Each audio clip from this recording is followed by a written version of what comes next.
Everyone, स्वागत है आप सभी का हमारे यूट्यूब चैनल पर। कैसे हैं आप सभी लोग? उम्मीद है आप सभी लोग अच्छे होंगे और आपकी तैयारी बहुत अच्छे से चल रही होगी।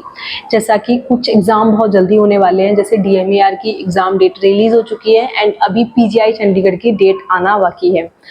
दूसरा, आपका बिहार लैब टेक्नीशियन में कॉन्ट्रेक्चुअल पर काफ़ी अच्छी वैकेंसी आई हुई है। 1000 प्लस पोस्ट हैं, तो वो काफ़ी अच्छा आपके पास अपॉर्चुनिटी है कि जो लोग प्राइवेट सेक्टर में काम करते हैं या फिर जिनके पास काम नहीं है, अपना कोर्स कंप्लीट कर लिए हैं, तो बहुत अच्छा ऑप्शन है कि आप बिहार में कॉन्ट्रेक्चुअल पे अप्लाई करें।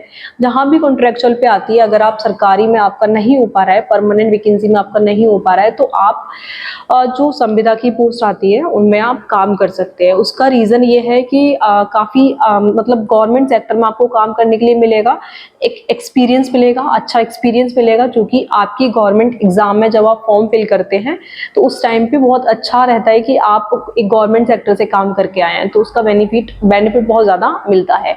इसलिए अगर कॉन्ट्रेक्चुअल का अगर आपको मिल रहा है तो उसमें कोई भी बुराई नहीं है, आप उसको ज्वाइन करें। और सरकारी इंस्टीट्यूट जैसे CHC होती हैं या डिस्ट्रिक्ट हॉस्पिटल होते हैं, तो वहाँ पे आप काम करने का आपको मौका मिलेगा, तो ये बहुत अच्छी बात है। दूसरा ये कि आज की वीडियो जो है ये इस वीडियो में हम बात करेंगे PGI चंडीगढ़ का एग्ज़ाम कैसा आता है, उसकी क्या कट ऑफ रहती है, जो कि 2023 में एग्ज़ाम आया था, उसकी बेसिस पे बात करेंगे। क्योंकि इस बार का अभी एग्ज़ाम नहीं हुआ है, तो इस बार क्या कट ऑफ रहने वाली है उसके बारे में अभी कोई आइडिया नहीं है। बस इतना है कि अभी हम ये बता सकते हैं कि लास्ट ईयर से हम रिलेट करके ये देख सकते हैं कि क्या कट ऑफ रह सकती है। एग्ज़ाम बहुत जल्दी होने वाला है, क्योंकि PGI चंडीगढ़ जो है बहुत ज़्यादा वक्त नहीं लेता है। इसका 23 में वैकेंसी आई थी, तो 23 में भी बहुत जल्दी एग्ज़ाम हो गया था, तो इस बार भी डेट बस अनाउंस होने वाली है और आपका एग्ज़ाम हो जाएगा। अच्छी पोस्ट है, ऐसा बिल्कुल नहीं है कि बहुत कम वैकेंसी है। आपने फॉर्म फिल किया है तो आप अच्छे से तैयारी करो। ऐसा नहीं कि आपने एम्स का भी रिसेंटली एम्स का एग्ज़ाम हुआ है, तो एम्स के एग्ज़ाम के बाद बच्चे थोड़ा रेस्ट में चले गए होंगे, क्या सोच रहे होंगे कि वैकेंसी अच्छी नहीं है तो सिलेक्शन नहीं होगा। ऐसा नहीं है, इसमें वैकेंसी काफ़ी अच्छी है। मतलब इसमें 37 अराउंड या 38 के टोटल वैकेंसी हैं, तो इतनी वैकेंसी काफ़ी अच्छी होती है। ऐसा नहीं है, क्योंकि लैब में बहुत ज़्यादा वैकेंसी नहीं आती है एक इंस्टीट्यूट के लिए, तो ये काफ़ी अच्छी पोस्ट है। आपने अगर फॉर्म फिल किया है तो आप इसके लिए सीरियसली पढ़ाई करें। ऐसा नहीं है कि एम्स के पेपर देने के बाद बच्चे रेस्ट में चले गए हैं कि अब इतनी अच्छी वैकेंसी नहीं है और सिलेक्शन होने के चांसेस कम हैं। ऐसा नहीं है। अगर सभी लोग ऐसा सोचेंगे तो किसी न किसी का सिलेक्शन तो होना ही है। इसलिए ये है कि आप अपना अच्छे से कंटिन्यूसली पढ़ाई करें और PYQs की प्रैक्टिस करते रहें। PYQs, MCQs और जो भी आपके एग्जाम में चीज़ें पूछी जाती हैं उनको आप डिटेल में पढ़ लिया करें। जिससे क्या होता है कि PYQs जो है कभी कभी रिपीट भी होते हैं और वो आपके लिए बहुत ज़्यादा हेल्पफुल होता है। तो इस वीडियो में अगर हम PGI चंडीगढ़ की अगर बात करें, तो जो अभी एग्जाम आने वाला है, तो उसमें आपके टोटल 100 MCQs होंगे, 100 क्वेश्चंस पूछे जाएंगे, 100 मिनट का टाइम होगा और 100 मार्क्स के होंगे। तो ये तीनों चीज़ें आपकी हैं। आप सबसे पहले आप इसको सीख लीजिए कि 100 क्वेश्चन आपके आने वाले हैं, 100 मिनट का आपके पास टाइम रहने वाला है और 100 नंबर के क्वेश्चन पेपर रहेगा। अब उसमें से कट ऑफ देखते हैं कि कितना जाता है general category, OBC category and SC/ST category के लिए। तो बात यह है कि पहले तो ये कि 2023 से आपका हो सकता है 1-2 नंबर का चेंज आ जाए। मतलब बहुत ज़्यादा चेंज नहीं आएगा, क्योंकि पेपर ज़्यादा डिफरेंस नहीं आने वाला पेपर में कि बहुत टफ आ जाए या फिर बहुत इजी आ जाए। लास्ट ईयर जो 23 में एग्ज़ाम हुआ था वो पेपर आपका मॉडरेट था, बहुत ज़्यादा टफ नहीं था। तो उसकी कट ऑफ की अगर बात करें तो जनरल कैटेगरी में 63 कट ऑफ गई थी PGI चंडीगढ़ की, तो आप 65 प्लस मान के रखिए कि जनरल कैटेगरी में 65 प्लस जाएगी। अब डिपेंड करता है कि एग्ज़ाम कैसा आता है, उस पर डिपेंड करता है, तो एग्जैक्टली अभी नहीं बता सकती कि कितनी कट ऑफ जाएगी। इसलिए ये है कि मैं लास्ट ईयर की जो कट ऑफ आपको बता रही हूँ वो जनरल कैटेगरी की 65 प्लस आप समझ लीजिए।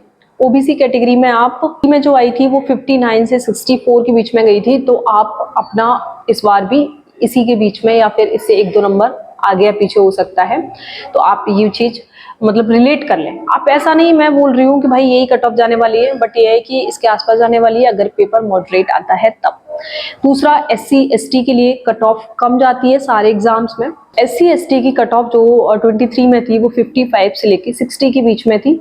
एग्जैक्ट मुझे नहीं पता है, तो ये आपकी इस बार भी इतने ही जाने वाली है। तो आप कट ऑफ को रिलेट कर सकते हैं। दूसरा ये कि अगर पेपर बहुत टफ भी आ जाता है तो इसमें कुछ कंडीशंस होती हैं, मतलब जो जनरल कैटेगरी है, जनरल एंड ओबीसी कैटेगरी, नहीं सॉरी, जनरल कैटेगरी के लिए 40% नंबर लाना जरूरी है। मतलब 100 नंबर का पेपर है तो आपको 40 नंबर लेके आना है। 40 से अगर आप कम रहते हैं तो आप क्वालिफाई नहीं कर पाएंगे एग्जाम को। अगर आप ओबीसी एससी एसटी है तो आपको 35% करना ही है, मतलब आपको 35 नंबर आपके आने चाहिए, 35 क्वेश्चन आपके ठीक होने चाहिए। तो अगर आपके पास कैटेगरी है तो आप 35, और अगर जनरल में है तो आप 40 क्वेश्चन का अपना एवरेज लगा के रखना। अगर इतने इससे कम आया तो आप क्वालिफाई नहीं कर पाएंगे एग्जाम को।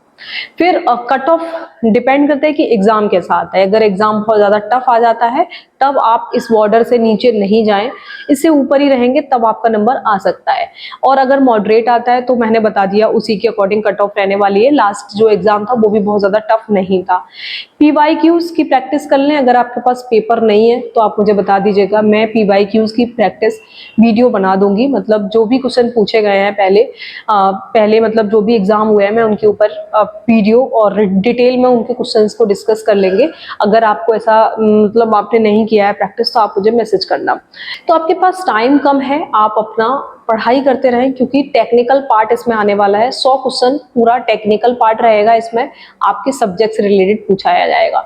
तो जो भी आपका जितनी भी यूनिट्स हैं आप उनको अच्छे से कर लो। कम सिलेबस आपका, मुझे लगता है एम्स का जिसने भी पेपर दिया है उनका सिलेबस सबका कंप्लीट होगा, बस आपको प्रैक्टिस करनी है। पीवाईक्यूज एमसीक्यूज जो भी आपके पास बुक हैं आप उनको अच्छे से करो। बुक वही सॉल्व करना जिसमें एरर ना हो, क्योंकि एरर होने की वजह से क्या होता है कि स्टूडेंट को लगता है कि ये आंसर है बट बुक में ये दे रखा है, तो उससे ना बहुत ज्यादा कंफ्यूजन क्रिएट हो जाता है और एक आपको सही आंसर नहीं मिल पाता। इसलिए ये है कि आप एक एक्यूरेट बुक जिसमें मतलब कोई भी एरर नहीं है, आप उस बुक को खरीदो और अपनी तैयारी करो।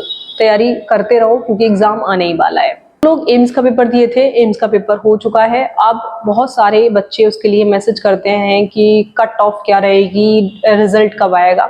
तो बहुत जल्दी इसका रिजल्ट और कट ऑफ आने वाली है, तो आप उसका वेट कर लें थोड़ा सा, और अपना जो नेक्स्ट आपके एग्जाम है आप उन पर फोकस करें। ऐसा नहीं कि आप उसके रिजल्ट में फंसे हुए हैं, रिजल्ट आ ही जाएगा। एम्स बहुत जल्दी अपना रिजल्ट देता है और आपकी जो एम्स इसमें जो बच्चे सिलेक्टेड होंगी उनकी ज्वाइनिंग भी विद इन 6 मंथ या 7 मंथ में हो जाएगी, क्योंकि ये सेंट्रल की वैकेंसी है, इनमें टाइम नहीं लगता। पीजीआई चंडीगढ़ भी बहुत जल्दी एग्जाम लेगा और बहुत जल्दी इसमें ज्वाइनिंग भी हो जाएगी। तो आप अपनी पढ़ाई करते रहो, बस आपके पास यही ऑप्शन है। दूसरा ये कि अगर आपको यूनिट का एनालिसिस चाहिए, किस यूनिट से कितने क्वेश्चन पूछे गए थे पीजीआई चंडीगढ़ में, तो वो मैं आपके लिए नेक्स्ट वीडियो में लेकर आऊंगी। उसमें मैं आपको बताऊंगी कि किस यूनिट से कितना वेटेज रहा था एग्जाम में। पीजीआई चंडीगढ़ में एक पेपर आपका 19 में हुआ है, एक 23 में हुआ है, तो दोनों का मैं आपको वेटेज लेकर आऊंगी नेक्स्ट वीडियो में, किस यूनिट से आपको कितना पढ़ना है, आप इस चीज़ को रिलेट कर सकते हैं। वीडियो अगर आपके लिए सबके लिए हेल्पफुल रही हो तो अपने दोस्तों के साथ शेयर करें, जो लोग तैयारी कर रहे हैं उनको भी हेल्प करें, और हमारे चैनल पे जो लोग नए हैं वो हमारे चैनल को सब्सक्राइब करें। टेलीग्राम चैनल है, उसकी लिंक मैं आपको डिस्क्रिप्शन में दे दूंगी, आप वहाँ पे डिस्कशन भी कर सकते हैं एंड आप पीडीएफ नोट्स लिंक एंड ये सारी चीज़ें आपको मिलती रहती हैं। इंस्टाग्राम पे मैं पीवाईक्यूज के लिए डेली क्वेश्चंस को अपलोड कर रही हूँ, तो आप वहाँ पे अपना सही आंसर टिक कर सकते हैं, जिससे आपको प्रैक्टिस बनी रहेगी। इंस्टाग्राम भी चल जाएगा और आपके क्वेश्चन भी हो जाएंगे, तो ये बहुत अच्छा ऑप्शन रहता है कि आप इंस्टाग्राम भी चलाने जा रहे हैं, वहाँ भी आप पढ़ाई की चीज़ें कर रहे हैं, तो ये आपके लिए इंस्टाग्राम चलाना भी बेनिफिशियल हो जाता है। तो आप हमारे इंस्टाग्राम को ज्वाइन कर लें, जिसकी लिंक मैं डिस्क्रिप्शन बॉक्स में दे दूंगी। टेलीग्राम को ज्वाइन कर लें, उसकी भी लिंक मैं प्रोवाइड करा दूंगी। So thank you so much.